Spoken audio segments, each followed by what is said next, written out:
Mēs esam visnotaļ precīzi, ir 17 un redzu, ka praktiski visi ir atgriežušies savās vietās. Tā ir absolūti lieliska un reta parādība. Tā kā ierosinu, ka mēs turpinām un aicinu arhitektūras doktoru Baibu Vērpi. Lūdzu, aplausi!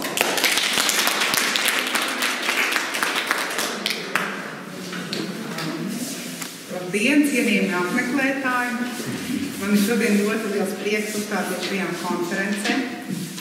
Un man arī ļoti patika šī pasākuma grafiskā identitāte, ko Facebookā mēs varējām aplūkot. Vismaz Facebookā šāds tika piedāvāts variants. Jo man ļoti patika, ka šajā versijā grafiskajā tiek izmantota vēsturiskais Vecdubultu plāns. Un, protams, ka es uzreiz tajā saskatu, man ļoti patīk šis plāns, jo uz tā uzreiz var redzēt ārkārtīgi daudz kurortu objektus vēsturiskos. Tātad tā ir, piemēram, Dubultu kūrmāja, tad nākamais ir, uzspiediet lūdzu, tad mēs redzam vienu peldu māju, nākamo peldu māju, tad mēs redzam šeit arī viesnīcu, tad stāciju, krogu, uzspiediet vēlreiz, ja? Un tad līdz ar to tas ir ārkārtīgi tuvu manai tēmai, uzspiediet vēlreiz lūdzu, un tātad mana izpētes tēma ir Jūrmalas kurortu arhitektūras attīstība, un izmantojot iespēju, ko man deva šīs grafiskā identitāte pasākuma, es nolēmu arī sākt savu stāstījumu, pastāstot, cik pētījumā par Jūrmalas kurortiem ārkārtīgi svarīgi ir tieši šie plāni. Nākamais slaids lūdzu. Tātad Jūrmalā 19. gadsimta beigās katrai apdzīvotāju vietai piekrastē tika izstrādāti šādi plāni, ko veicis revīzors S. Klēns apmēram 1884. gadu. Un vairāk man personīgi nekas nav par to zināms, bet es ar milzīgu interesi vienmēr šos plānus esmu izpētījis, jo tie ļoti noderē. Nākamais. Jā, piemēram, Vecdubultos mēs redzam šeit šādus kurortu objektus. Nākamais slaids. Tālāk tāds pats plāns ir arī Jaundubultiem. Jā. Nākamais slaids. Tātad ir arī Mellužos, un mēs arī Mellužos varam jau 19. gadsimtā izsekot gan krogu, gan kūrmāju, gan vannu māju, gan arī kūrparku. Nākamais slaids. Ir arī Asaros. Nākamais slaids. Jā, tātad Asaru kūrmājas vietu, Asaru dzelzceļa staciju. Nākamais slaids. Tātad arī Majoros ir tāda karte, kur mēs redzam nākamais slaids. Tātad arī Marienbāde ir attēlota šeit dzelzceļa stacija. Nākamais slaids.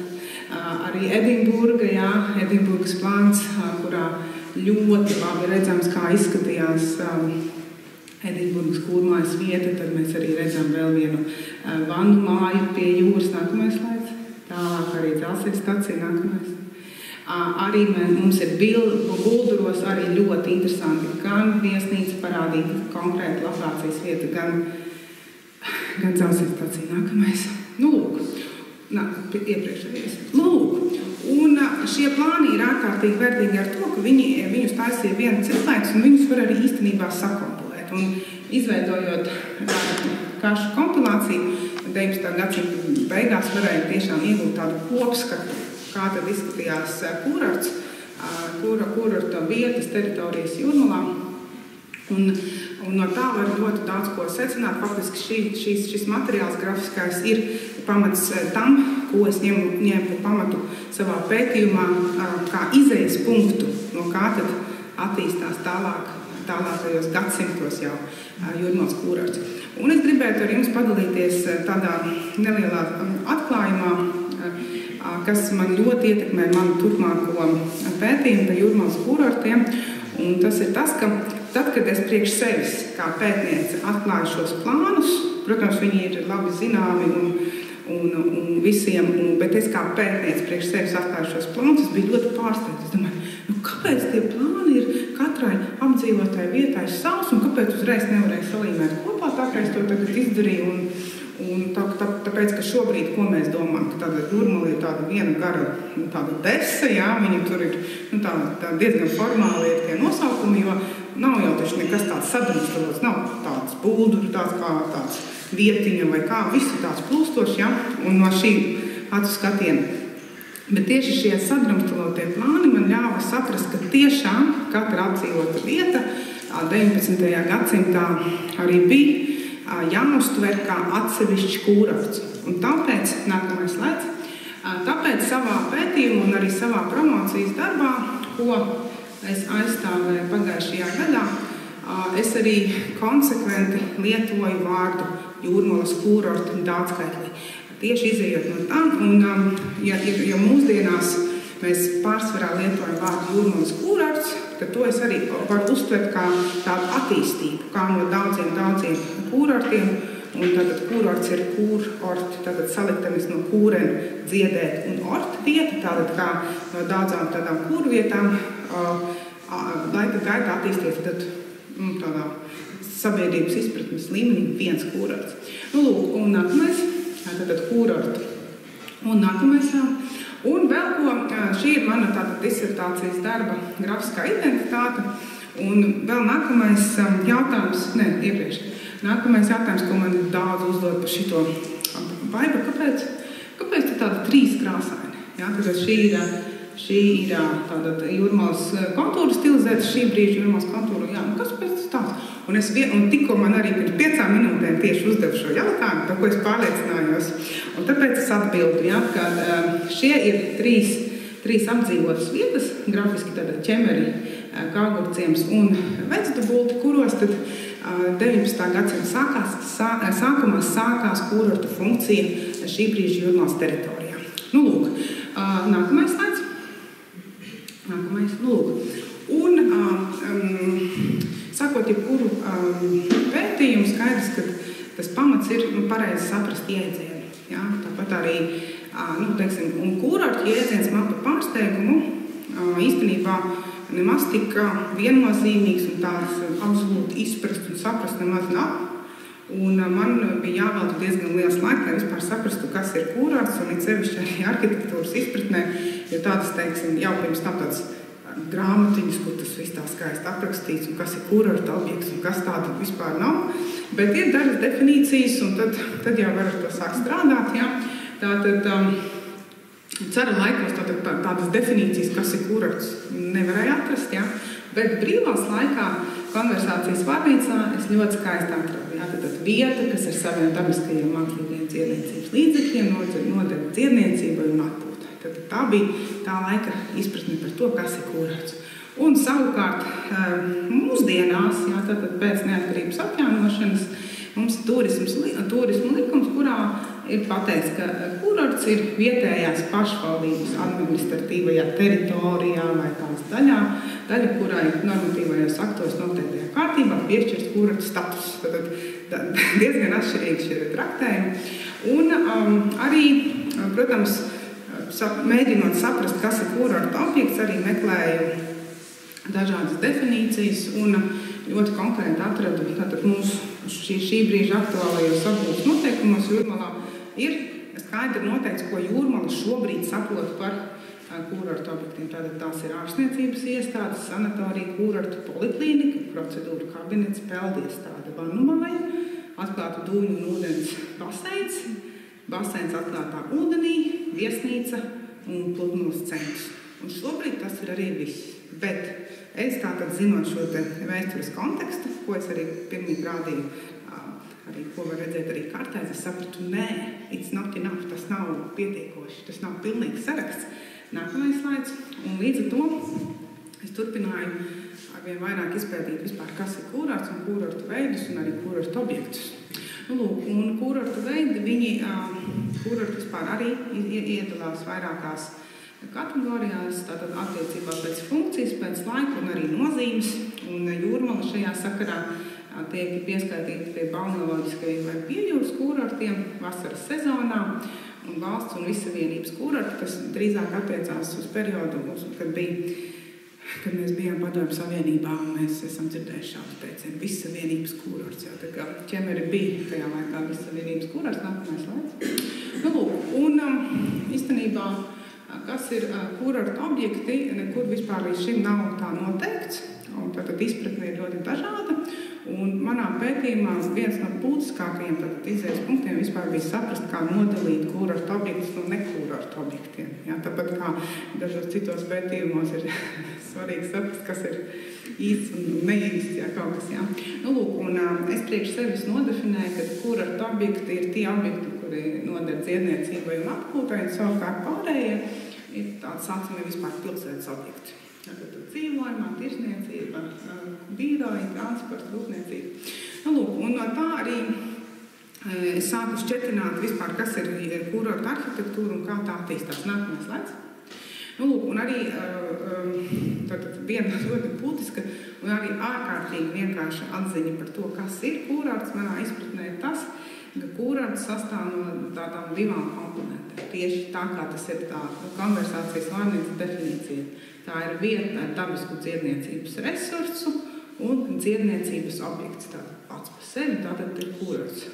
Un tas ir apmēram tā grafiski attēlots. Un liekas, tā ir baigi vienkāršā schēma, bet tur jāiedziļinās, jo skatieties, kas notiek. Tikko mēs pazaudējam kādu no šiem komponentēm, piemēram, ir vieta ar dabiskiem dziedniecības resursiem un nav dziedniecības objekta. Tad kas tas ir? Nu, tas varētu būt tad vienkārši dabas pieredzes turisms. Ja? Tad, ja nav objektu, piemēram, Latvija ir 500 km pie jūra, ja? Mēs taču visu nesaucam par kūrortu. Tātad tikai tur, kur ir forši, tātad ārstniecības, dziedniecības kūrortu objekti, tikai tie. Un arī otrādi, tur, kur nav dziedniecības resursu, bet tur, kur ir, piemēram, dziedniecības objekti, piemēram, kāda sanatorija, piemēram, blīvā pilsētā, kaut kur centrā. Ja, nu, tas nav arī kūrorts, tas dziedniecības turisma objekts. Tātad jābūt ir divām komponentēm, gan dabai, gan objektam. Un tas arī nākamais. Lūk. Un paturpinot tālāk Jūrmalas vēsturisku attīstību, šeit vairāk apskatīs starpkara periodu, tā vispār saku, un arī tālāk, lai saprastu, kā attīstās. Tātad līdz Pirmajam pasaules karam, tātad Jūrmala sastāvēja no daudz dažādām apdzīvotām vietām. Starpkara periodā tad Jūrmalas teritorija sastāvēja no 3 dažādām pilsētām – Rīgas, Jūrmalas, Loka un Ķemeri. Un tikai pēc 59. gada šī raustītā pārtrauktā līnija, tad mēs ieguvām Jūrmalas teritoriju tādu, kāda ir. Un tas arī šobrīd, nākamais slaids, veido tādu tā kā mūsu Jūrmalu. Un es arī izpētīju visas Jūrmalas kontekstā, kuras ir tās vietas, kurās jebkurā laika periodā ir bijis kaut kāda kūrortu funkcija. Ja? Un ar sarkanu ir tad iezīmētas šīs vietas, ja? Un tas galvenokārt tad ir vasarnīca apbūve. Un tad ir arī skaidrs, ka, piemēram, Sloka nevienā no izpētot literatūru un arī izpētot funkciju, nekad nav īsti bijis kūrorts, bet, Kalgurciems, kā es jau minēju sākumā, tas ir viens no pirmajiem punktiem, kur attīstījās. Lūk, nākamais. Jā.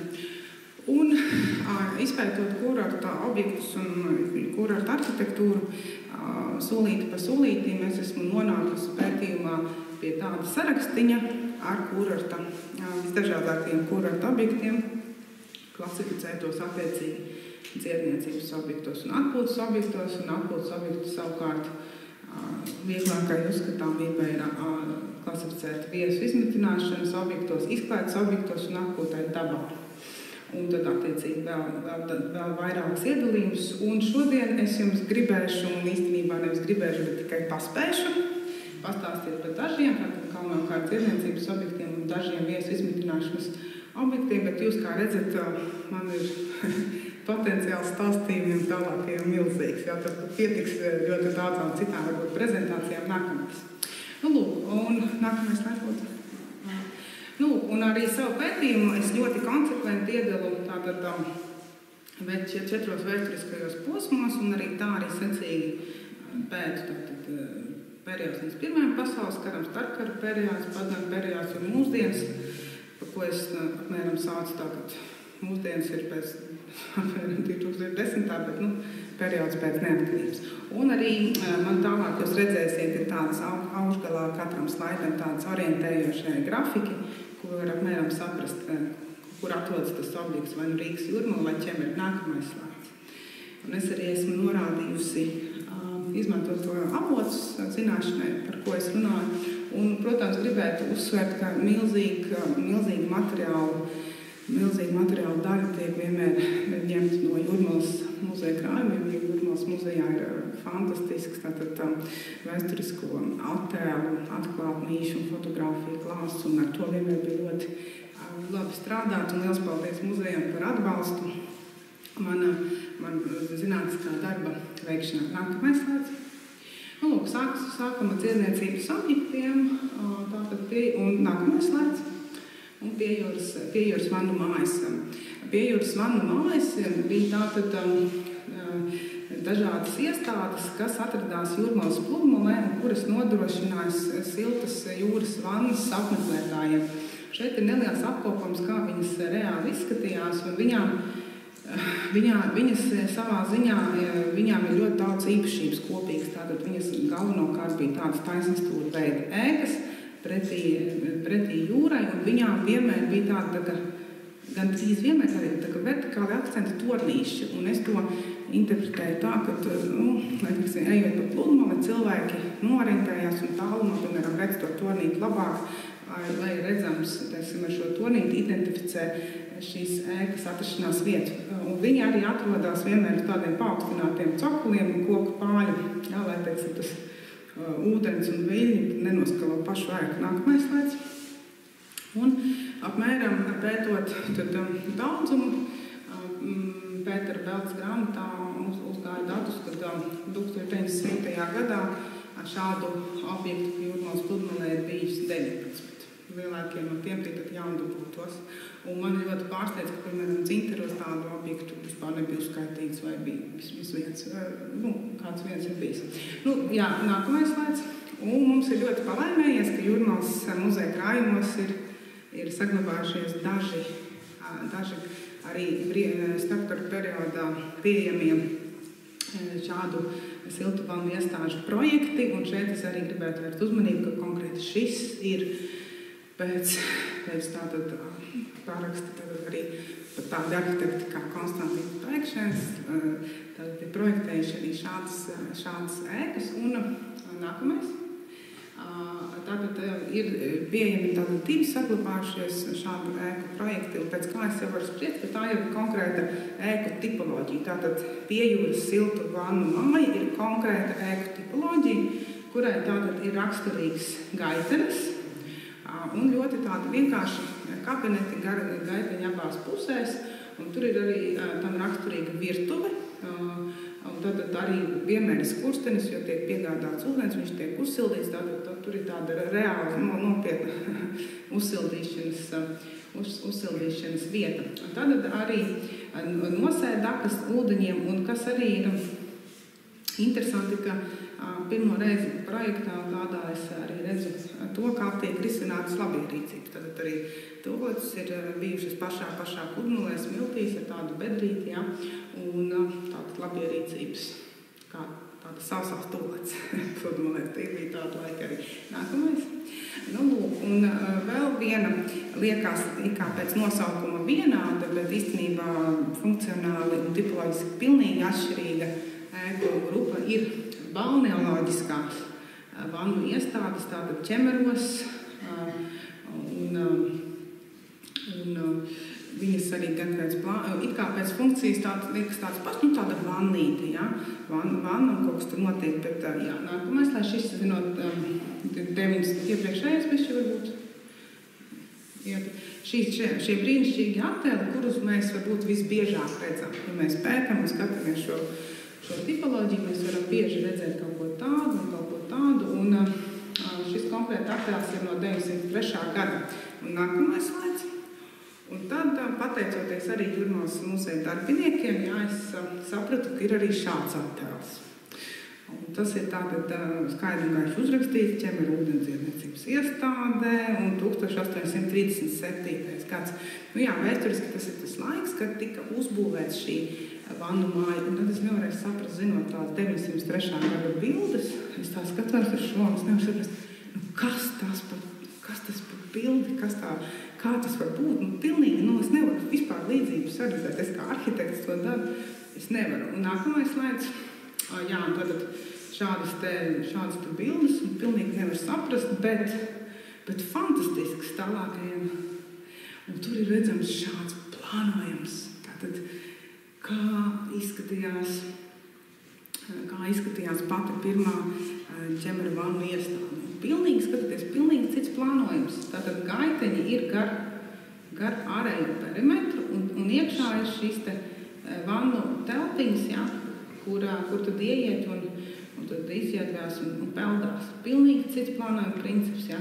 Un pa vidu tātad ir šī te kurtuva un pumpis, un šeit ir ļoti interesants griezums, kur var redzēt tātad šīs te uzsildīšanas iekārtas visas par to, kā tas viss tiek pumpēts un kāda ir tie minerāli ūdens pumpji un arī īstenībā pašas ēkas konstrukcijas, jo uzbūvēt kaut ko purvā, tas ir ļoti komplicēti, un mēs redzam dziļus pāļus, un tas ir baigi interesanti, ja.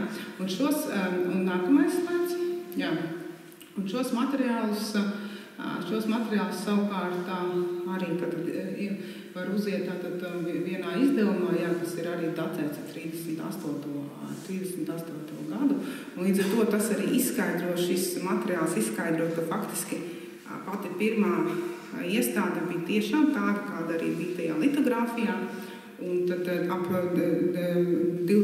gadsimta sākumu vai 19. gadsimta beigām ir notikušas milzīgas pārbūves. Šai ēkai nākamais slaids. Jā, šeit ir vēl arī griezums, nākamais slaids. Un tad tajā 20. gadsimta sākumā mēs jau redzam kaut ko pilnīgi savādāk. Ja? Un bišķi šobrīd es pētot šo ķemeru vannu mājas būvēs, tad bišķi iztrūkst man šis te posms, ka es nevaru atrast šobrīd liecības par to, kā projekta līmenī, kā attīstās un kad mainās šīs te vannu iestādes arhitektūra. Nākamais slaids. Bet tomēr ir saglabājušies šie arī plānojumi no 1903. gada, kur mēs varam arī redzēt, ka ir tādi plānojumi, kuri ir ļoti līdzīgi tiem pašiem pirmajiem plānojumiem. Tad ir galerijas apkārt un iekšā pilnīgi tādas nodalītas telpiņas, nākamais slaids. Tomēr viņas nav pilnīgi tumšas, jo šīs ēkas tiek veidotas kā ar bazilikālu griezumu, kur no augšējā joma tiek iespīta gaisma. Ļoti daudz dažādas funkcijas. Jā, mēs te redzam arī vienu ēku, 8, 7, tad rezervuārs, dūņām un sliedas arī mēs redzam, kā pieved pie šīm dūņām. Ļoti interesants plānojums. Un nākamais slaids.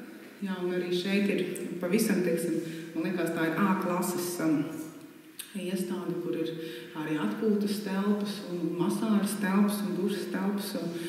Ļoti paaugstināta komforta klases šīs dūņu mājas. Nākamais slaids. Jā.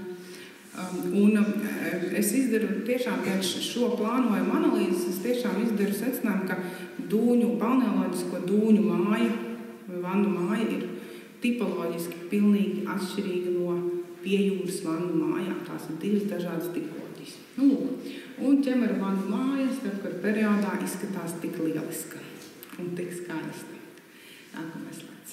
Un arī šis, tātad Ernesta Štālberga projekts 1923. gadā, jāsaka, ka Pirmā pasaules karā šī ēka tika gandrīz pilnīgi nopostīta un visu cieņu jaunajai Latvijas valdībai, kad ļoti ātri tika izveidots jauns projekts, klasicisma tādās stilā.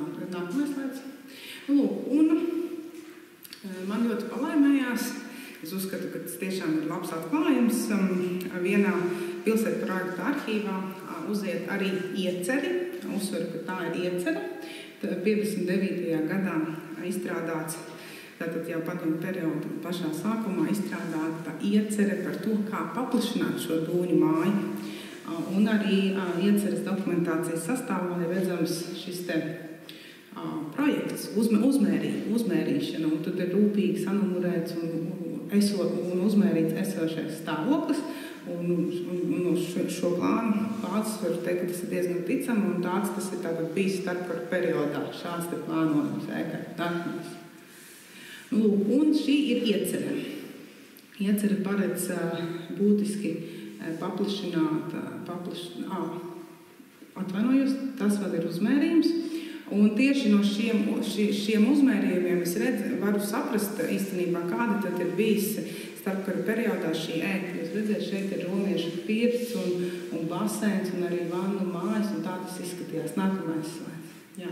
Un šeit ir arī labs griezums uzmērījumā, kāds tad bija tas bazilikālais griezums, kur šajās mazajās telpiņās tad no šejienes iespīdēja gaisma. Nākamais. Lūk, un to mēs arī varam izsekot attēlos. Piemēram, šis ir, man liekas, ļoti labi zināms attēls, un man parasti pievērsu uzmanību, kas tas tāds ir, kāpēc tā gaisma tā spīd, jā, un tāpat laikā meiteni tur skaila, jā, bruņās, jā, tas ir tas griezums, jā. Un šis attēls, kas ir arī labi zināms, tātad tā attēls no romiešu pirca ķemeru sanatorijā, ķemeru vannu mājā, tātad šis ir tas apmēram, šis ir tas rakurs. Nākamais. Lūk, un šī ir tā vizualizācija, kas ir ar roku toreiz uzzīmēta par to, kā padomju laikos ķemeru vannu māja, kā viņi plānoja pārbūvēt. Tad absolūti tāds Staļina empīra stiliņš. Un tad, kad es rādīju savam profesoram šo bildi, viņš uzreiz uzsvēra, pastaties skursteni, pastaties dūmus un ko te viņš aizsac. Ja?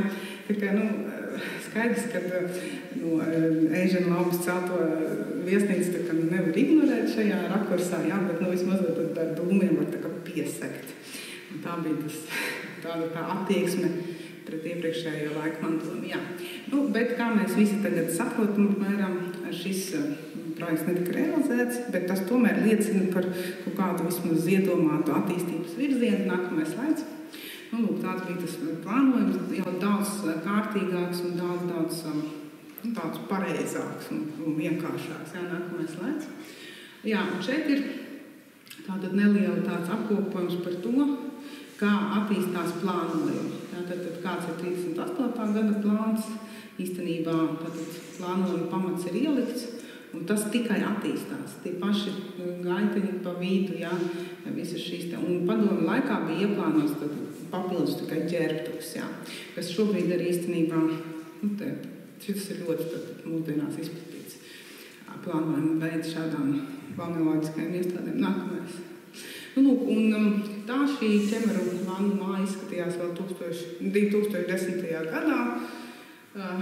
Diemžēl tātad pēc neatkarības atjaunošanas darbība tika pārtraukta un arī ēka, kura netiek izmantota, agri vai vēl viņa pamazām iet bojā un nākamais slaids. Un tad viņa nodega un šobrīd,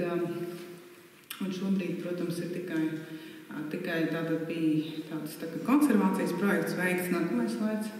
Un konservācijas projekta rezultātā tātad faktiski visas iekšas ir tā kā demontētas, ir tikai palikusi šī tā saucamā dūņu virtuve un tad mūra gals, tas gar ielu palicis. Tā kā šis objekts ļoti vēsturisks, gaida savu atzimšanu, bet tas ir tas stāsts par attīstību, par šī objekta attīstību tālāk. Vēl viens ļoti interesants stāsts ir par sanatorijām. Sakiet, cik man vēl ir laiks runāt?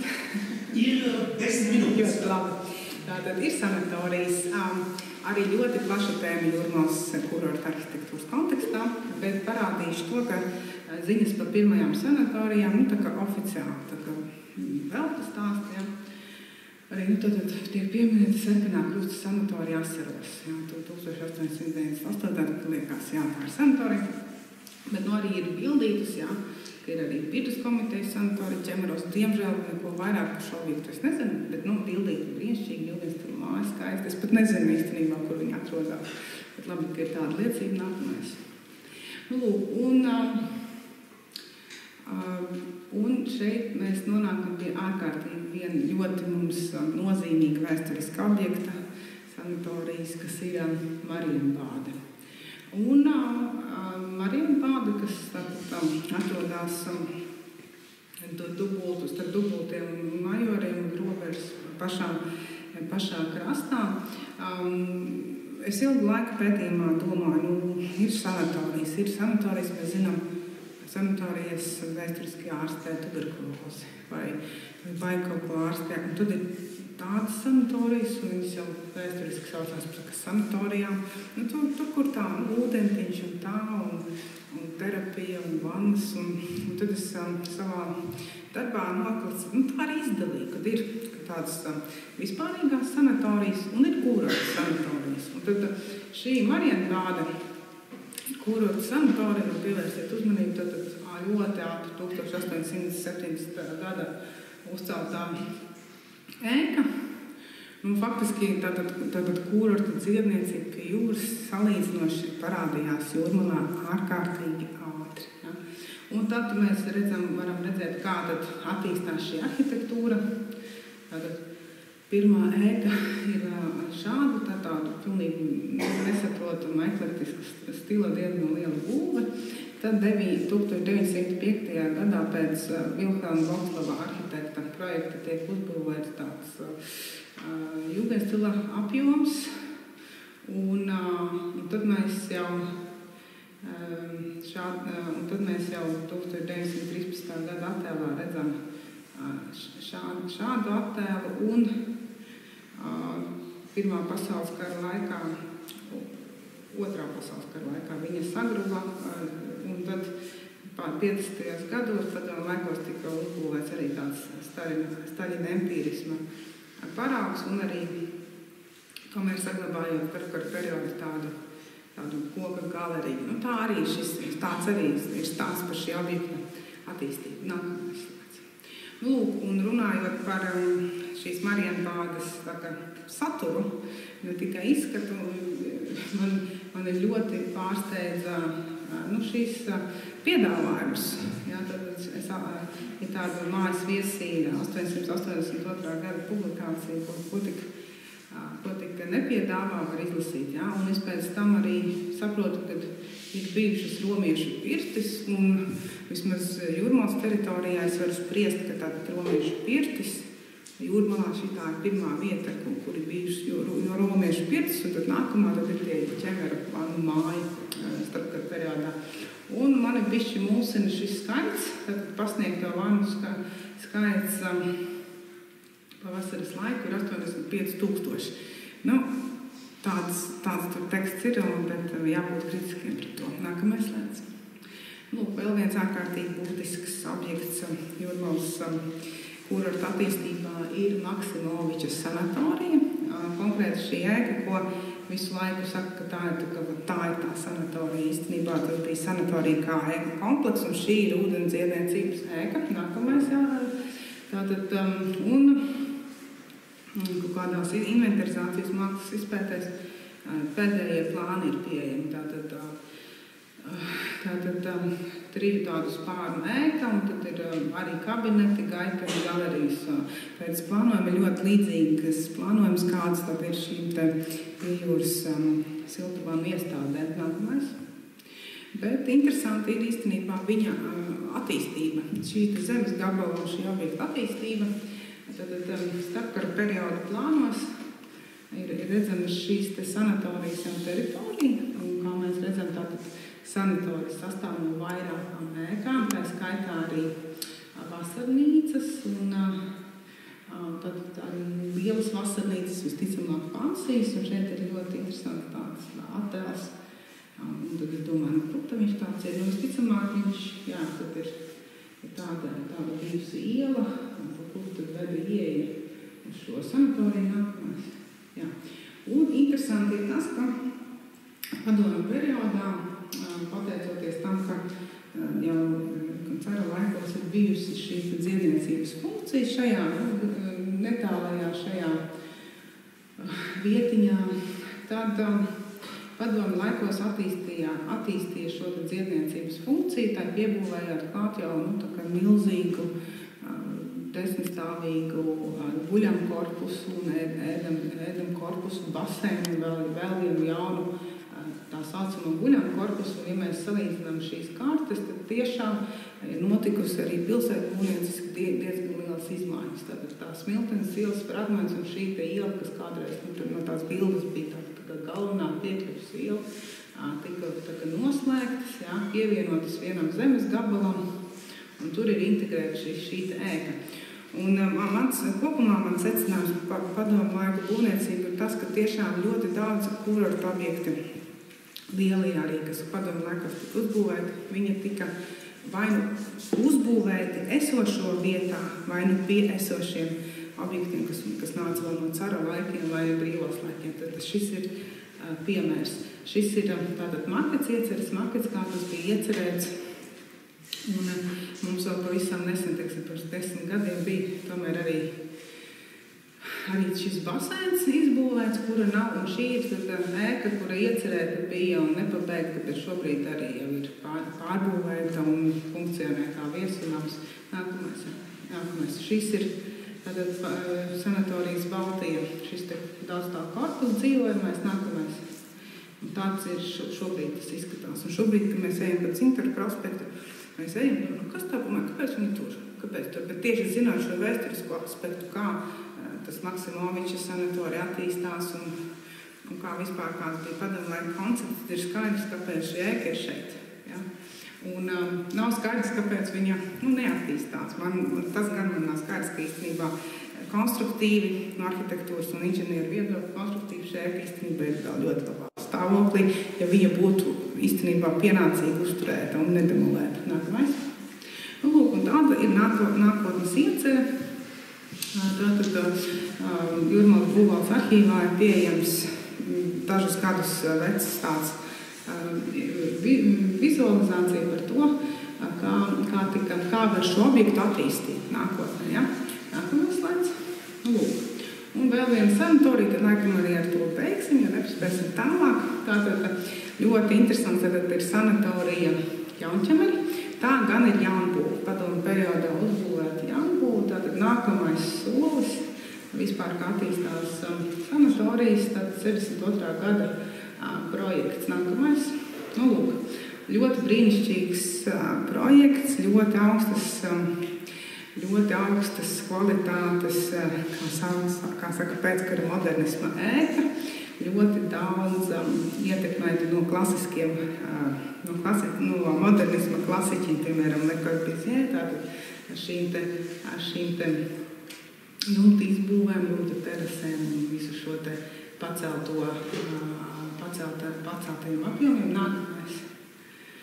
Un ļoti interesanti ir papētīt arī ģenerālu plānu, tātad, kas jau sākotnēji tika plānots kā ārkārtīgi kompleksa apbūve, un tikai šie te, kas ir marķēti ar oranžējiem cipariņiem, ir izbūvēti. Jā, paskaties, cik daudz vēl tika plānots un netika izbūvēts. Jā, bet katrā gadījumā šī ir sanatorijas daļa, kas šobrīd arī eksistē un darbojas. Nākamais. Jā, un ja mēs runājam, tad ir sastāv no 3 daļām. Šī sanatorija ļoti tāds padomu periodā bija tāds ļoti pragmatisks tāda pieeja. Tad ir šis te ārstniecības bloks, ir tas sabiedriskais bloks ar ēdināšanu un augšējos stāvos, tad uz pacelts uz kolonām, tad 5 stāv vai 6 stāvs, neatceros, tagad dzīvojamais korpus. Nākamais. Lūk, un tāda dzīvniecības komplekss īstenībā savā ziņā stipri neatšķiras no vēsturiskajām vannu māju plānojumiem, piemēram, ir gaitenes, un tad ir kabineti, un tad ir tās dūņas, tad ir arī kabineti, un, protams, galvenais ir šis te basēns, ar ko tas tiek organizēts. Nākamais. Šādas izskatījās istabiņas, un jāsaka, ka tas tiešām bija tā inovatīvi, jā, jo tā bija ļoti, ļoti laba tāda kvalitāte, ko piedāvāja 70. gados tālāk. Tas izskatās 19. gadsimtā šī ēka, jā, un viņa joprojām funkcionē un nodrošina kurortu rehabilitāciju. Nākamais slaids. Nākamais. Jā, lūk, iepriekšējais. Lūk, un apsakojot ēku, var pamanīt, kaut kas arī saglabājies no padomu interjeru. Nākamais slaids. Bet arī ir tiešām ļoti liela mūsdienu pielāguma. Nākamais. Un arī tā izskatās gaitiņa. Nākamais. Lūk, un šeit ir 2022. gada statistika, ko tas šī sanatorija piedāvā, un arī interesanti ir nākamais slaids. Jā, tātad par šo te vannu skaitu ir 15,000 bromu vannas un 15,000 ceruziņu vannas un tad kopā tikai 32.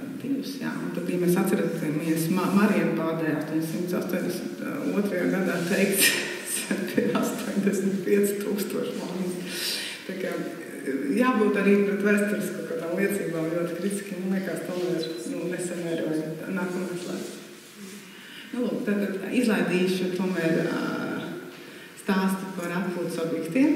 To atstāšu nākamajā reizē, jā, un tad uz pašu pēdējo slaidu. Lūk, tā kā apmēram ieskatām, ko mēs esam palaiduši garām. Jā, tā kā liels paldies par uzmanību.